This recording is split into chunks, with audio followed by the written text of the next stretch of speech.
आनंदो ब्रह्म इति व्यजानात्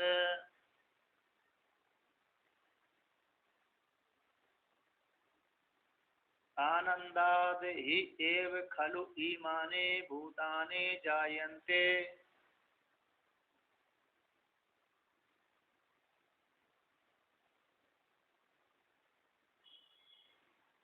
आनंदेन जातानि जीवन्ति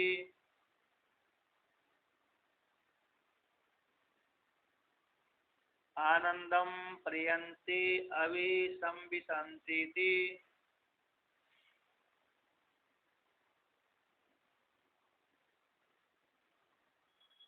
सा एषा भार्गवी वारुणी विद्या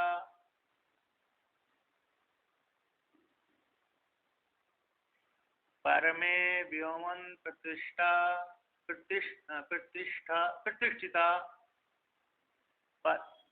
परमे व्योमन प्रतिष्ठिता स य एवं वेद प्रतिष्ठति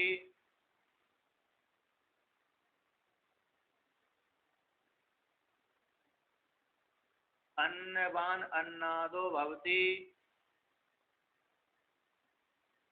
महान भवति प्रजया पशुभिर्ब्रह्म वर्चसेन महान कीर्त्या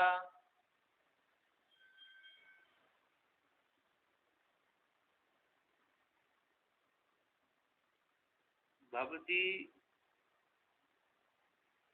तो यहाँ पर भवती नहीं है तो भक्ति आ जाएगा ऊपर से है ना। अन्नवान अन्नादो भवती है ना, ये आ जाता है।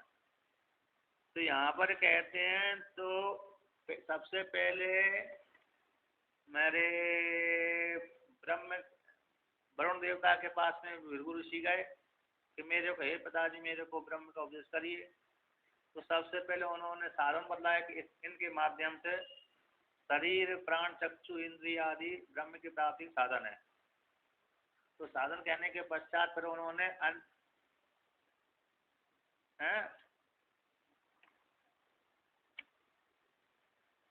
हाँ, तो यहाँ पर पहले तो साधन पहले साधन बताए, साधन बताने के पश्चात फिर कहा कि इसको ब्रह्म जानो। तो सबसे पहले उन्होंने अन्न ब्रह्म ऐसा बोल दिया।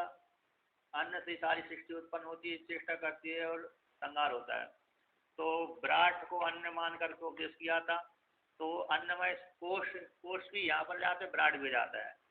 तो भृगु ऋषि एकांत में गए, उसको जान करके उन्होंने विचार किया कि अन्न ब्रह्म हो सकता है कि नहीं हो सकता।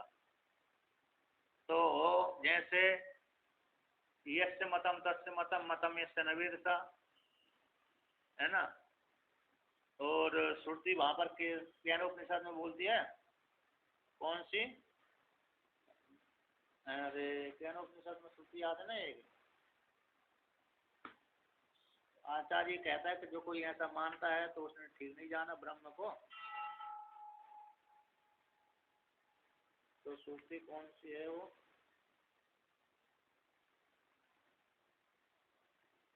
अरे श्रुति है, यदि मन से सुवेदेति दब्रमेव अपि नूनम त्वं वेत्त ब्रह्म रूपम।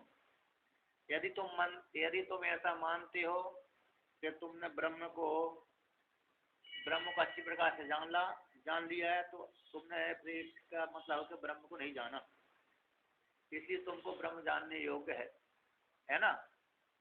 तो वहां पर केनोपनिषद में आती है। और फिर बाद में है आचार्य की वाणी को सुन करके। तो पहले तो आचार्य उससे पूछा कि तुमने ब्रह्म को जान लिया कि नहीं जाना है। मैं तो नहीं बोल, आप चाहो तो बोल दीजिए। ठीक है। तो यहाँ पर कहते हैं कि यदि मन से सुविदेति, यदि तुम ऐसा मानते हो जैसे कि मैंने अच्छी प्रकार से ब्रह्म को जान लिया, तो मैं मानता हूँ कि तुमने जो ब्रह्म का स्वरूप जाना है अप्र ही जाना, दब्र ही जाना, अल्प ही जाना, इसलिए तुम्हारे लिए ब्रह्म मीमांसा के योग है। अभी तुमको क्या करना पड़ेगी, मीमांसा करना पड़ेगी। फिर बाद में आचार्य के उपदेश सुन करके एकांत में गया, एकांत में जाकर के उसने विचार किया, विचार करने के पश्चात फिर आचार्य के पास में आता है कि ना हम मने सो वेदेती नो ना वेदेती वेदता। फिर आचार्य कहता है, शिष्य कहता है कि मैं ऐसा नहीं मानता कि मैंने ब्रह्म को अच्छी प्रकार से जाना, और ऐसा भी नहीं मानता कि मैंने ब्रह्म को नहीं जाना, ऐसी बात भी नहीं, आता मैंने जान लिया। तो इस प्रकार से आचार्य की वाणी को सुन करके वह शिष्य पर्यालोचन करने के लिए एकांत में गया था। उसी प्रकार से यहाँ पर है, भृगु ऋषि को सबसे पहले ब्रह्म का उपदेश, अन्न ब्रह्म है इस प्रकार से जानना चाहिए। तो अन्न को उन्होंने क्या किया, ब्रह्म रूप से लक्षण घटाया, किंतु अन्न में ब्रह्म रूप लक्षण न घटने के कारण पुनः पिताजी के पास में आए, और पिताजी के पास में आकर के उन्होंने कहा कि हे पिताजी मेरे को ब्रह्म का उपदेश करिए। तो दूसरे पर्याय में उन्होंने प्राण ब्रह्म इस प्रकार से बोल दिया। अब प्राण ब्रह्म, प्राण में रे लक्षण घटता है कि नहीं घट रहा, उसको एकांत में जाकर विचार किया, तपस्या रूप विचार किया। तो वहां पर देखा कि प्राण भी उत्पन्न होने वाला है, विनाश वाला है, इसलिए उसमें लक्षण नहीं घटा, इसलिए उसको भी खंडन करके पुनः तपस्या विचार आदि करके पुनः पिताजी के पास में आए कि पिताजी ब्रह्म का उपदेश करिए। फिर उन्होंने मन को मन ब्रह्म विजानियात ऐसा उपदेश कर दिया। तो मन में ब्रह्म घट रहा, मन में ब्रह्म का लक्षण घट रहा है कि नहीं घट रहा, उसका पर्यालोचन किया। पर्यालोचन करने के पश्चात उसमें भी लक्षण नहीं घटा। फिर पुनः पिताजी के पास में गए कि हे पिताजी ब्रह्म का उपदेश करिए। अधि भगो ब्रह्म थी, अधि भगो ऐसा कहा तो विज्ञान को ब्रह्म बतलाया, विज्ञानम ब्रह्म वेजनात्। तो विज्ञान को बतलाया, तो विज्ञान में ब्रह्म का लक्षण घट रहा है कि नहीं घट रहा, उसका विचार किया। तो देखा कि विज्ञान में भी विज्ञान की उत्पत्ति होती है, बुद्धि की उत्पत्ति होती है, तो समष्टि अंतःकरण है, यानी अव्याकृत है, प्रकृति है, प्रकृति से ये महातत्व की उत्पत्ति होती है। तो महातत्व की उत्पत्ति होने से वो विनाश वाला भी हो जाता है, तो लास्ट में प्रकृति में लीन हो जाता है, इसलिए ब्रह्म का लक्षण इसमें नहीं घट रहा।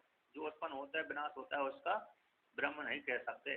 तो फिर वहां से चल करके पुनः पिताजी के पास में गए, हे पिताजी मेरे को ब्रह्म को उपदेश करिए। तो पिताजी का आनंदो ब्रह्म थी बजानात।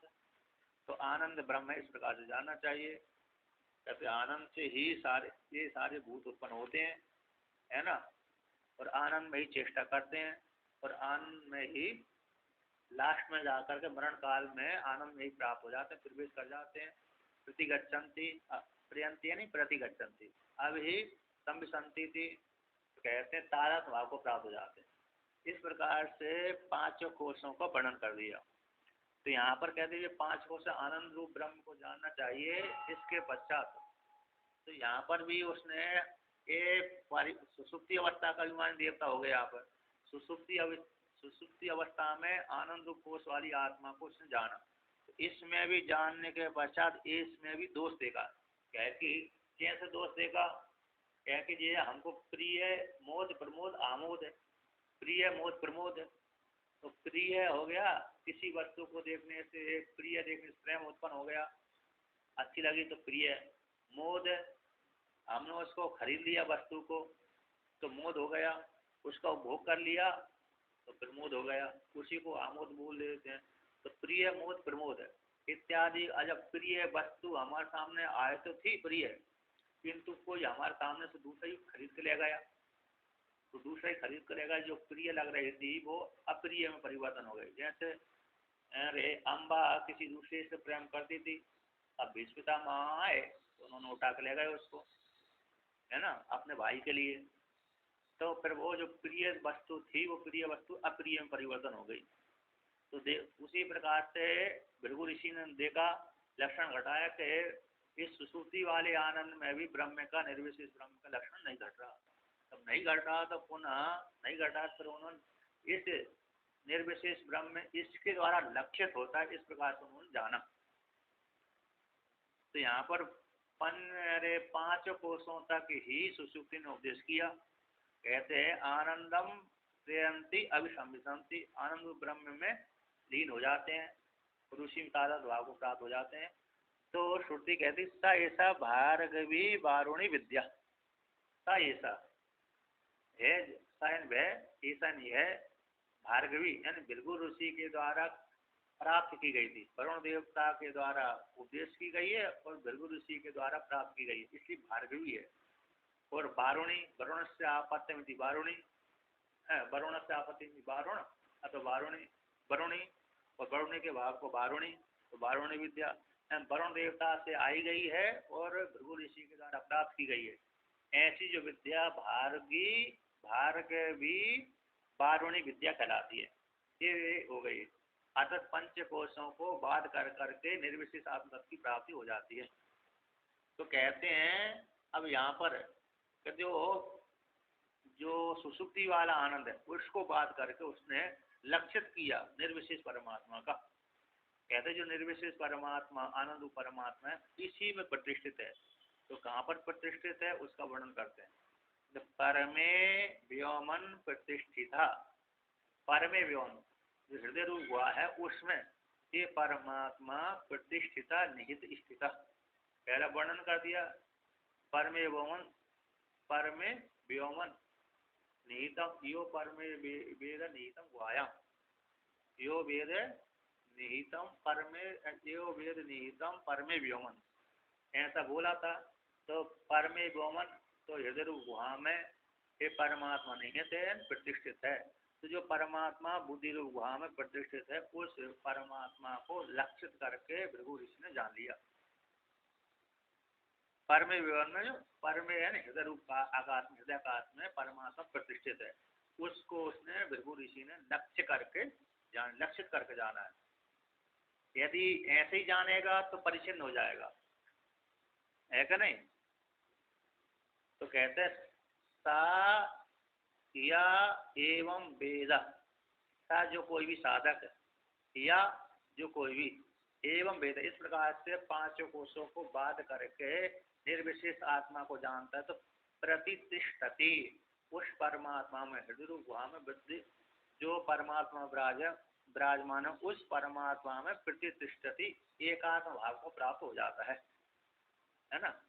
तो कहते हैं अब उसको जो पृथक पृथक उपासना करता था, इस प्रकार से आत्मा की उपासना करता था, उस उपासना का साक्षात फल बतलाते हैं।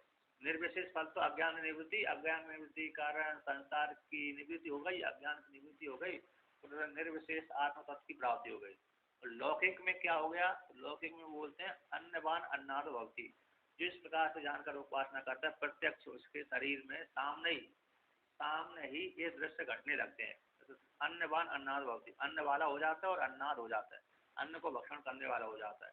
अतः जो कोई भी अन्नमय कोश की, प्राणमय कोश की, मनोमय कोश की, विज्ञानमय कोश की, आनंदमय कोश की उपासना करता है तो निर्विशेष की उपासना तो अज्ञान निवृत्ति, संसार से मुक्त हो जाता है, संसार की निवृत्ति अविद्या की निवृत्ति हो जाती है।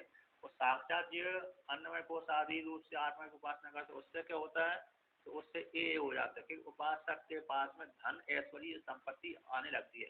अन्नवान हो, अन्नवान है ना, तो यहाँ पर अन्नवान मतुप शब्द का प्रयोग है, मतुप प्रत्यय अन्न वाला, तो अन्न वाला भी हो जाता है। कहते हैं अन्न वाला तो जिसके पास में 1 रुपया है वो भी धन वाला हो जाता है ना। 10 रुपया जिसके पास में उसको भी धनवान कह देते हैं, अन्न भी कह देते हैं। जिसके पास में कुत्ते आदि के पास में 1 रोटी है वो भी अन्न वाला हो जाएगा, तो उसको कहा अन्नवान है। ऐसा नहीं कि अन्नाद भी है, वो अन्न को भक्षण करने वाला भी है, सत्ता मात्र से अकेला अन्नवान नहीं है, अन्नाद भक्षण करने वाला है। आता उसके पास में बहुत धन रहता है, धन हो जाता है, अन्न का भक्षण करने वाला हो जाता है, तो महान भवती, महान हो जाता है। किसके द्वारा महान हो जाता है, कि इसके द्वारा महान हो जाता है कि प्रजया पशुभिर ब्रह्म वर्चसेन, महान प्रजा के द्वारा महान हो जाता है। यानी उसकी प्रजा, प्रजा मतलब पुत्र पुत्री पौत्र प्रपौत्र आदि खूब वंश परंपरा अच्छी चलती है। पशुओं से भी महान हो जाते हैं, अतः उसके पास में गोधन है ना, बहुत हो जाता है। अभी का धन नहीं है, अभी वर्तमान काल में सोना चांदी भी है और गाड़ी आदि भी है, पहले गोधन था, तो गोधन हो जाता है। और अन्य ये भी घोड़े अश्व है, गोधन, गजधन, बाजी धन और रतन धन खान, जब आए संतोष धन तब धन धूरी समान, है क्या नहीं? तो ये भी हो जाते हैं, गोधन गजधन आदि आ जाते हैं। यदि शौकीन है तो हो जाते हैं, शौकीन नहीं है तो फिर कोई वाला दूसरा धन हो जाता है। कहते हैं प्रजा से तो संपन्न हो जाता है, पशुओं से भी संपन्न हो जाता है। और ब्रह्म वर्चस्व, तो ब्रह्म वर्चस्व तेजस्वी हो जाता है, यानी वेद उसके हृदय में प्रतिष्ठित हो जाता है। ब्रह्म रूप जो वेद है वो उसके हृदय में प्रतिष्ठित हो जाता है, जहाँ भी जाता है प्रवचन अच्छा करता है, कहते नहीं? तो जब ब्रह्म वर्चस्व नहीं होगा तो प्रवचन करने में भय लगेगा। कहते हैं महान कीर्ति भक्ति, तो कीर्ति से ही महान हो जाता है, अतः उसका यश चारों तरफ फैल जाता है। जिस स्थान पर रहता है वो, जैसे जैसे आपके स्थान पे, आपके क्षेत्र में कोई महात्मा है अथवा उपासक है, उसका नाम चारों तरफ फैलता रहता है। जैसे वहाँ पर है ना इनका गीता स्वाध्याय, गीता मंदिर आदि का लोग है ना, जबलपुर में नरसिंहदास जी का ना, नरसिंहदास जी का, तो कहते हैं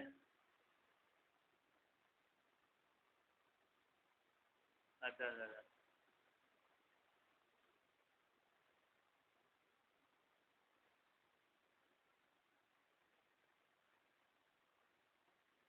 अच्छा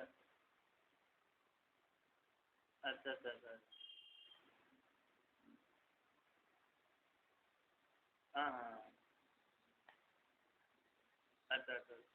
जैसे इनका है ना अभी तेली भट्टान में सियाराम बाबा का, हाँ हाँ, सियाराम बाबा का वही प्रसिद्धि है, खूब दर्शनार्थी बहुत दर्शन करने जाते हैं वहाँ पर।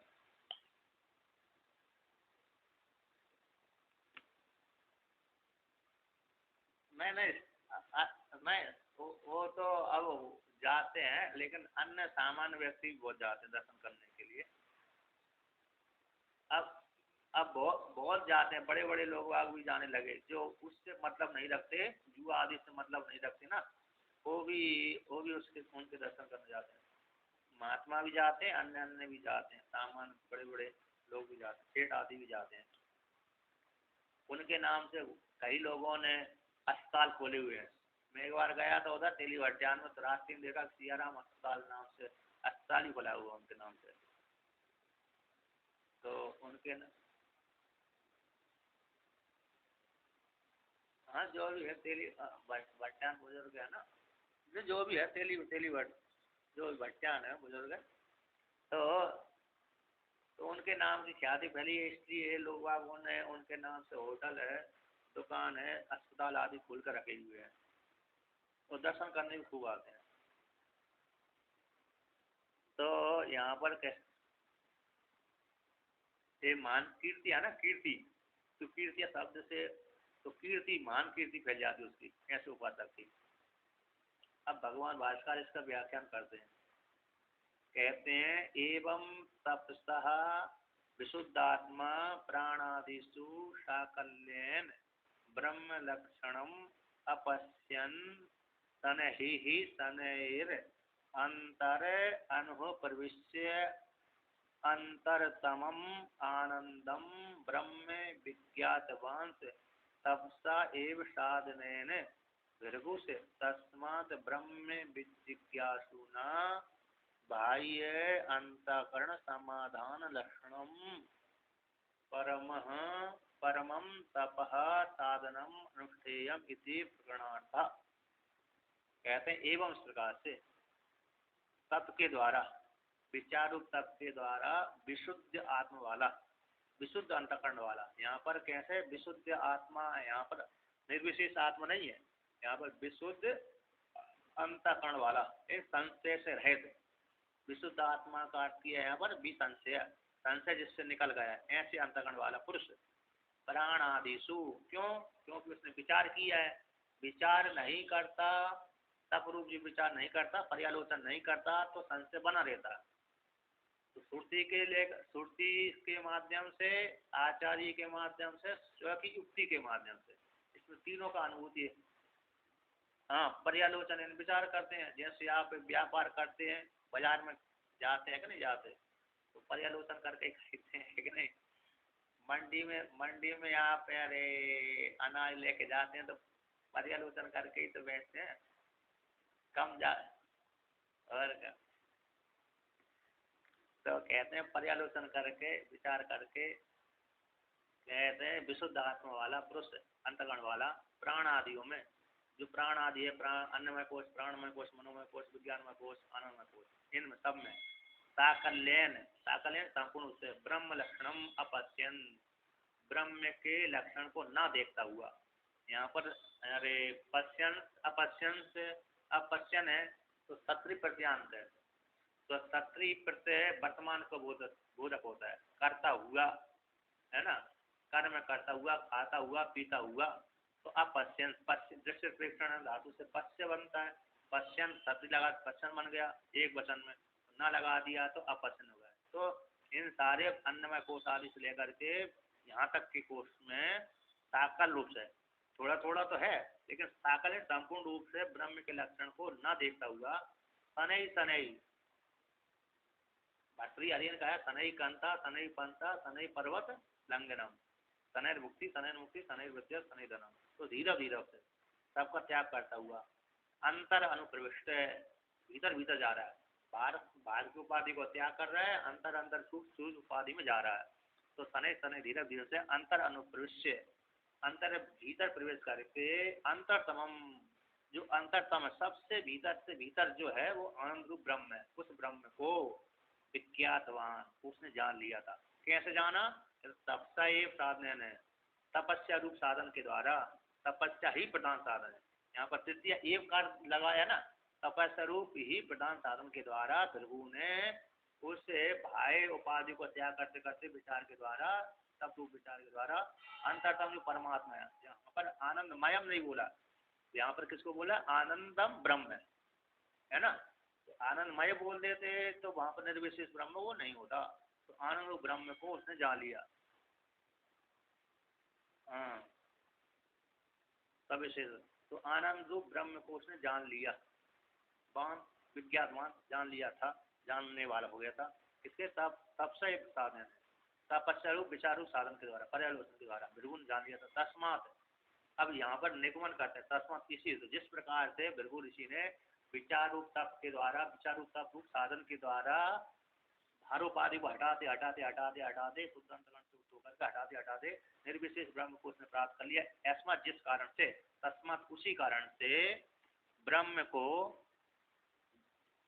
विजिज्ञासु ना, जिज्ञासु के द्वारा, उस ब्रह्म को जिज्ञासु के द्वारा बाह्य अंतगण समाधान लक्षणम, कहते बाह्य कौन हो गए? विषय हो गए, पांच ज्ञानेंद्रिय, पांच कर्मेंद्रिय, पांच ज्ञानेंद्रिय, पांच कर्मेंद्रिय के जो इंद्रिय है वो वे इंद्रिय अपने विषयों से व्यापक करके हटा लिया। कहते अंतःकरण समाधानम, तो अंता जो करण है मन, अंतःकरण उसको तत्व समाधानम, कैसे? तत्व में स्थापनम, समाधान का अर्थ यहाँ पर स्थापन करना, एक आगन ना। तो बाह्य इंद्रियों को बाहर विषयों से व्यावर्तन कर लिया और अंतःकरण को तत्व में स्थापन कर दिया।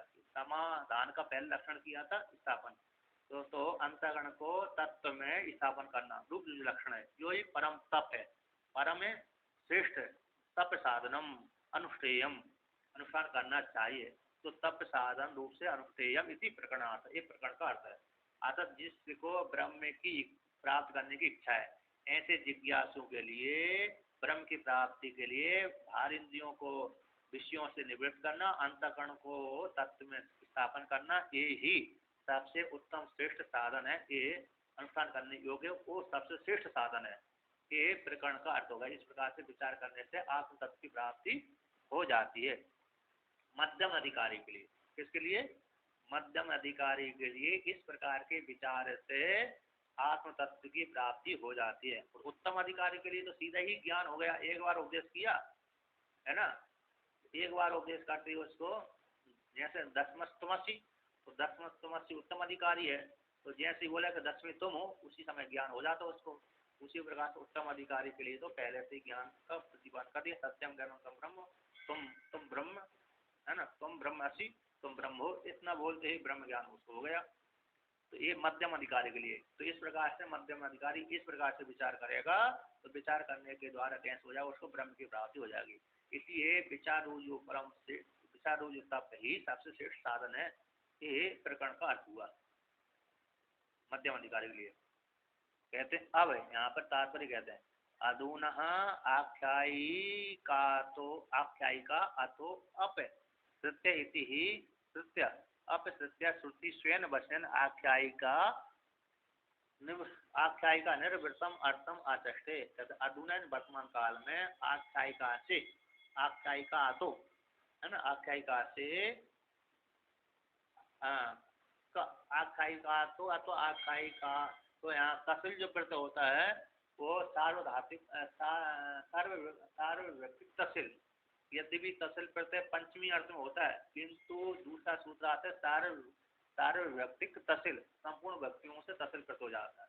तो वर्तमान काल में आख्यायिका का उपसंगार करके, श्रुति स्वयं उपसंगार करके, जो आख्यायिका थी कि भृगु ऋषि अपने पिता के पास गए, जो आख्यायिका थी उसको उपसंगार करके अब श्रुति स्वयं ही कहती है।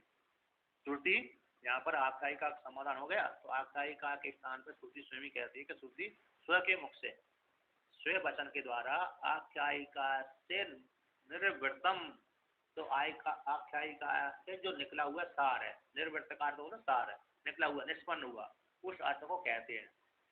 तो एक निवृत्त शब्द बोल देने से हटा दिया गया, आख्यायिका को हटा दिया, और ये निर्वृत्त मतलब आख्यायिका का जो सार निकला, जैसे दूध को जमा दिया दही बना, दही को मत दिया तो उससे घृत रूप सार निकला, है ना। दूध से दूध का मुख्य सार कैसा, जमाने के पश्चात मतने के पश्चात घृत रूप सार है, सार निष्पन्न, और जो घृत रूप सार निष्पन्न होता है उसी प्रकार से तो श्रुति अपने मुख से ही आख्यायिका का सार को कहती है।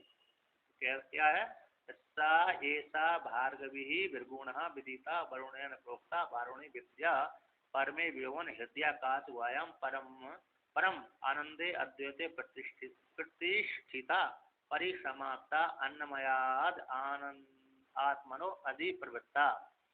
सा ऐसा भार्गवी विद्या भृगु ऋषि के द्वारा विदिता, भृगु ऋषि के द्वारा विदित हो गई, जानी गई थी। और वरुण ने प्रोक्ता, वरुण देवता के द्वारा पिता के द्वारा कही गई है, इसलिए वारुणी विद्या कहलाती है। भृगु के द्वारा प्राप्त हुई इसलिए भार्गवी विद्या, वरुण के द्वारा कही गई इसलिए वारुणी विद्या है।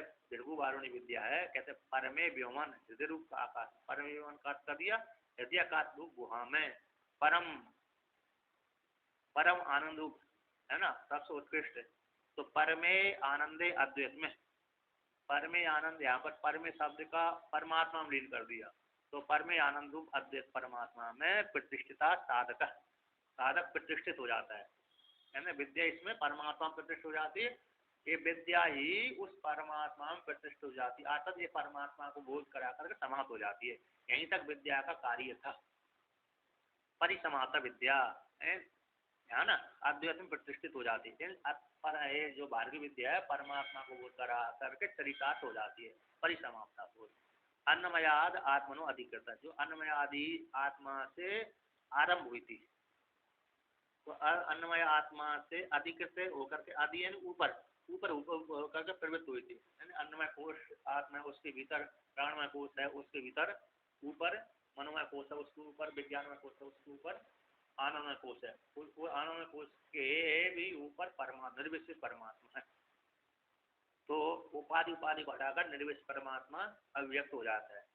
अन्नमय कोश में ज्यादा मोटी उपाधि थी, प्राणमय कोश में पतली उपाधि हो गई, उसके भीतर और पतली, उसके ऊपर सूक्ष्म उपाधि होकर के लास्ट की उपाधि आनंदमय कोश तक भी उस उपाधि को घटकर निर्विशेष परमात्मा अभिव्यक्त हो गया। यही पहला ही परमात्मा, अन्नमय कोश वाला ही परमात्मा निर्विशेष में अवस्थित हो गया। जैसे भगवान है, प्रजापति ने इंद्र को कहा कि ऐसा दक्षिणाक्षी पुरुष दृश्य थे, है जो तुम्हारे दक्षिण में पुरुष देखता है वह अजर है, अमृत है, अभय है ना। तो वहां पर तो फिर स्वप्न में पहले पर्याय में बोध करा दिया, नहीं जान पाया, स्वप्न में बोध कराया उसमें भी नहीं जान पाया, तो सुख में बोध कराया उसमें भी नहीं जान पाया, फिर बाद में लास्ट में कहा कि ये तीनों उपाधि से बात करके वो परमात्मा जो शेष है वो शेष है। तो बाद में कहा जो दक्षिण नेत्र में जो बतलाया था वही ये परमात्मा है, किंतु उत्तम अधिकारी होता तो दक्षिण नेत्र वाले को जान लेता, तो उत्तम अधिकारी न होने से तीनों पर्याय में उसने इंद्र को बोध कराया।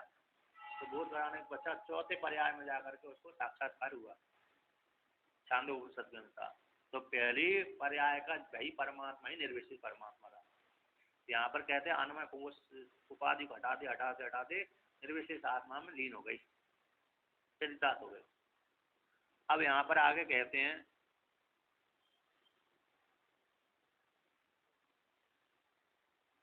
टीकाकार, इसमें टीकाकार कहते हैं तस्य परमात्मा का, तस्य प्राण मनोविज्ञान आदि शब्द लक्षण। यहाँ पर तस्या का अर्थ की टीकाकार ने कि प्राणमय मनोमय विज्ञानमय शब्द के द्वारा लक्षित हिरण्यगर्भ का भी कार्यत्व होने से लक्षण परिपूर्ण उसमें नहीं होता, ऐसा विचार करके उसका कारण, उसका भी कारण कौन, हिरण्यगर्भ समवर्तताग्रह इत्यादि के माध्यम से हिरण्यगर्भ जिससे उत्पन्न होता है उसमें भी विचार किया। कहते हैं हिरण्यगर्भ आदि कार्य लक्षण से परिपूर्ण नहीं होता, ब्रह्म का लक्षण परिपूर्ण न होकर के विचार करके उसका कारण को भी स्वतंत्र रूप से जान करके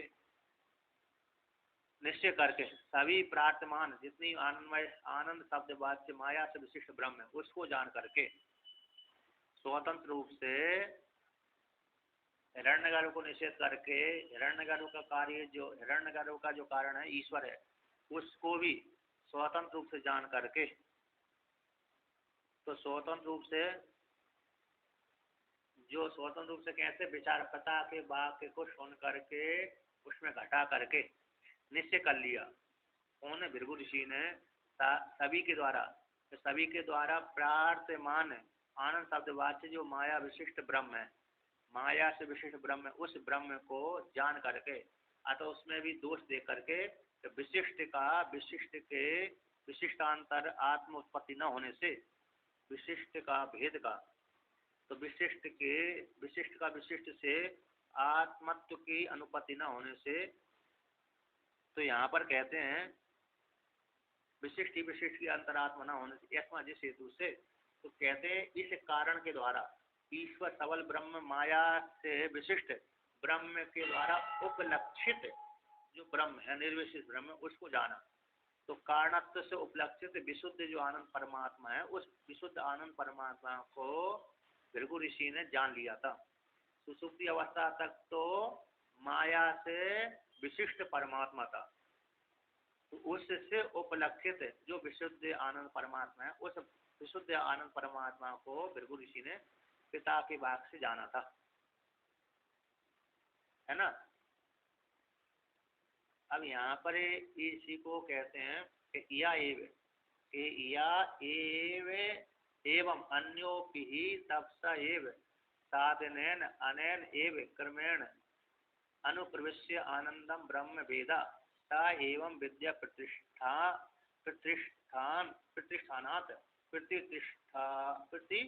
प्रतिष्ठति आनंदे परमे ब्रह्मणे ब्रह्म एव भवति इत्यर्थ। कहते जो कोई भी साधक है या एवं जो कोई भी साधक या एवं इस प्रकार से अन्योपि साधक तप के द्वारा विचारूप तप रूप साधन के द्वारा अनैन इस क्रम से मनो अन्नमय कोश से आत्मा है उसको उसके भीतर प्राणमय कोश आत्मा है कि अन्नमय कोश आत्मा नहीं हो सकती, प्राणमय कोश आत्मा नहीं हो सकती, विज्ञानमय कोश आत्मा नहीं हो सकती, मनोमय कोश आत्मा नहीं हो सकती, विज्ञानमय कोश आत्मा नहीं हो सकती और अन्नमय कोश आत्मा नहीं हो सकती। तो ये सारी उपाधि वाले इससे भीतर जो निर्विशेष आत्मा है वही आत्मा है।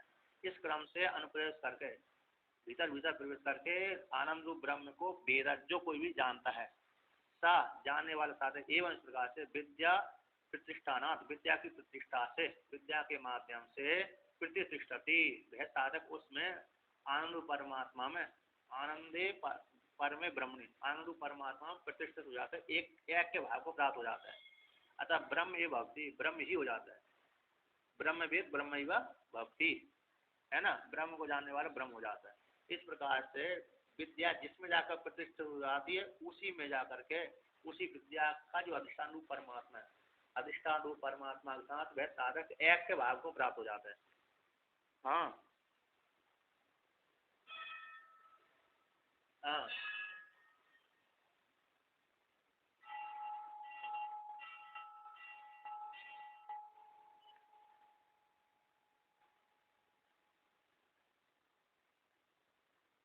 अब ब्रह्म ही हो तो ब्रह्म के समान हो गया तो फिर दो उसने ब्रह्म को जाना ही नहीं है।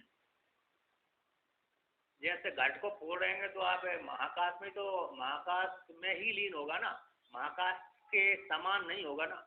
महाकाश के समान हुआ तो फिर घट उसका फूटा ही नहीं है, फिर तो घट में अलग यही बना हुआ ही है। क्योंकि समान तो भेद वाला ही होता है। ईव जो शब्द लिया लगाया जाता है ना, ईव,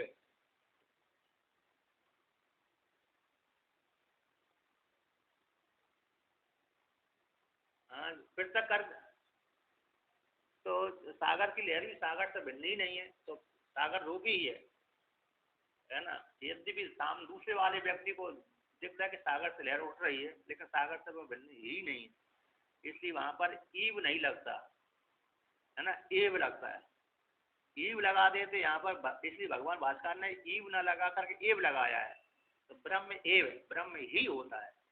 और ईव लगा दिया तो ई लगा दिया तो वो फिर भेद हो जाएगा। जैसे चंद्र ईव मुखी है ना, तो वहां पर चंद्र ईव मुखी, तो चंद्रमा के समान मुख वाली स्त्री है, ऐसा बोल दिया तो वहां पर चंद्रमा अलग हो गया और स्त्री अलग हो गई, भेद हो गया ना उसमें। तो इसलिए वहां वहां पर, तो यहाँ पर एव लगाया है, तो ब्रह्म एव भवति, ब्रह्म ही होता है, ना कि ईव, ब्रह्म के समान नहीं।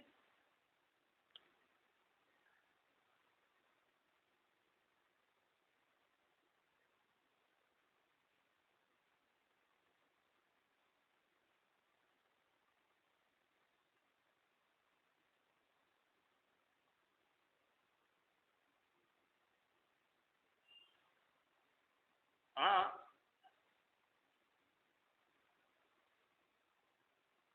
हाँ ये भी है, ज्ञात भी हो जाता है। और वैसे भी हाँ, जिसने पहले से मान रखा था मैं जीव था, है ना, तो जीव था तो जीव भ्रांति निवृत्त हो गई।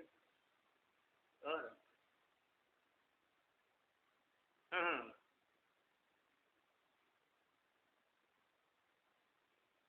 ठीक है, ये भी सही है।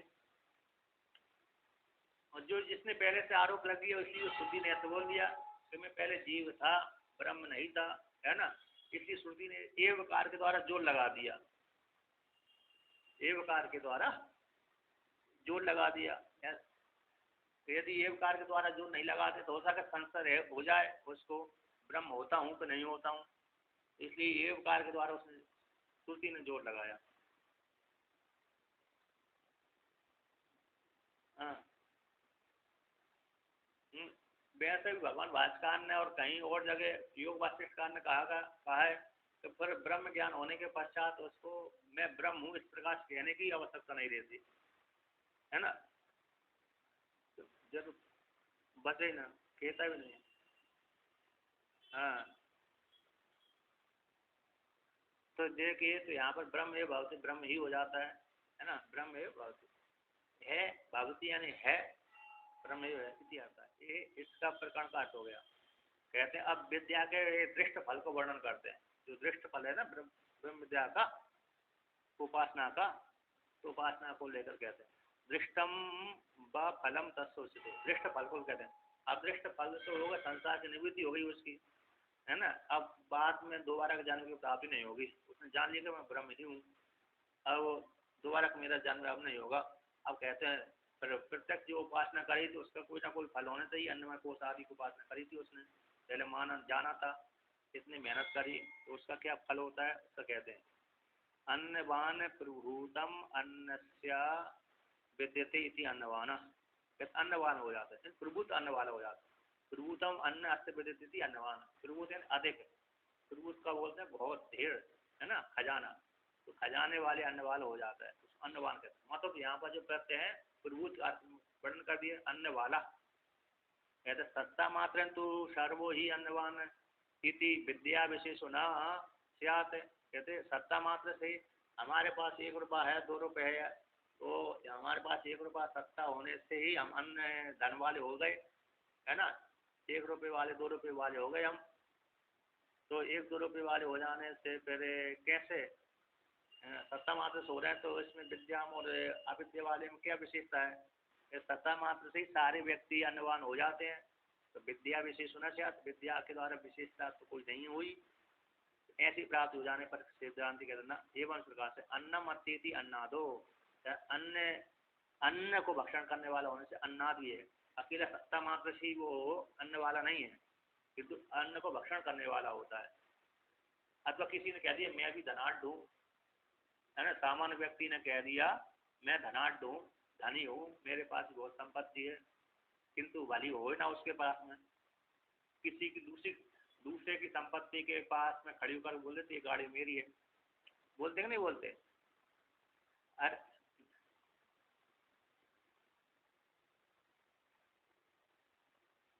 हाँ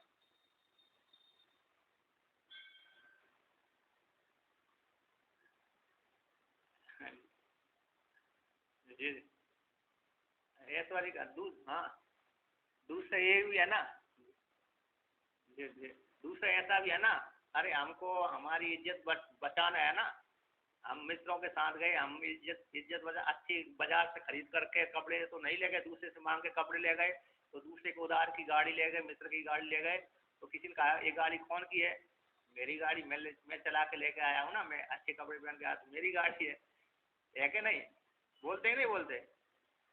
जैसे मित्रों के साथ जाते हैं ना लड़का लड़कियाँ, तो लड़का लड़की इसी प्रकार से ही तो अपनी इज्जत बनाने के लिए दूसरे लड़कों से या तो लड़कियों से झूठ बोल देते हैं। तो ये भी उदाहरण है ना इसमें। तो कहते हैं नहीं वो अन्न वाला भी है, दीप्ति वाला है, दीप अग्नि वाला होते हैं, यानी उसका भोग करने वाला भी है, झूठा ही सत्ता मात्र वाला नहीं है। मित्रों की संपत्ति से अकेला मित्र वाला नहीं है, संपत्ति वाला नहीं, बल्कि स्वयं की संपत्ति वाला है, उसका उपभोग करने वाला है, तो दीप अग्नि वाला है भक्षण करने में। ऐसे भी हो गया। और रोग रोग वाला नहीं है ना, रोग वाला होता तो नहीं खा पाता। तो यहाँ पर कहते हैं अ, महान भवती, महान हो जाता है। कहते केन केन महत्वम इति, किसके द्वारा महत्व होता है, इति आता कहते हैं आह, किसके द्वारा महत्व होता है। कहते प्रजय पुत्रादीन पशुभिर गवादि गव अश्वादिभिर ब्रह्मवर्षसेन सम दम ज्ञानादि निमित्तेन तेसा।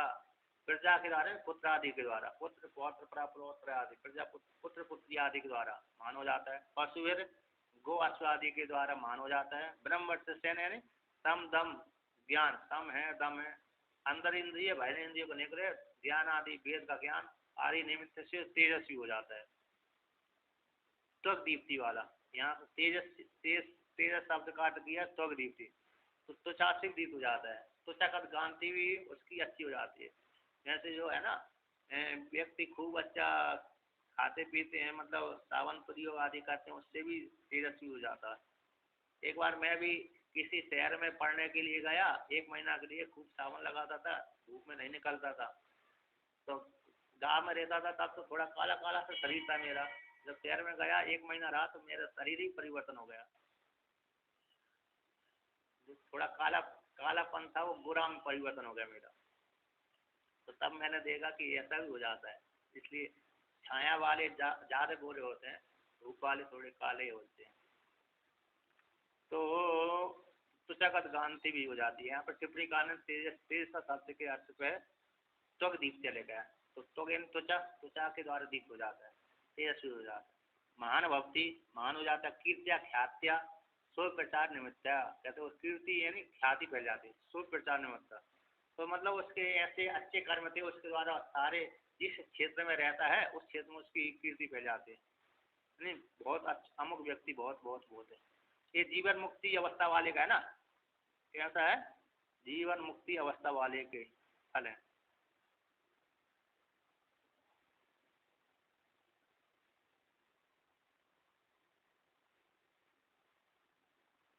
तो यहाँ जीवन मुक्ति का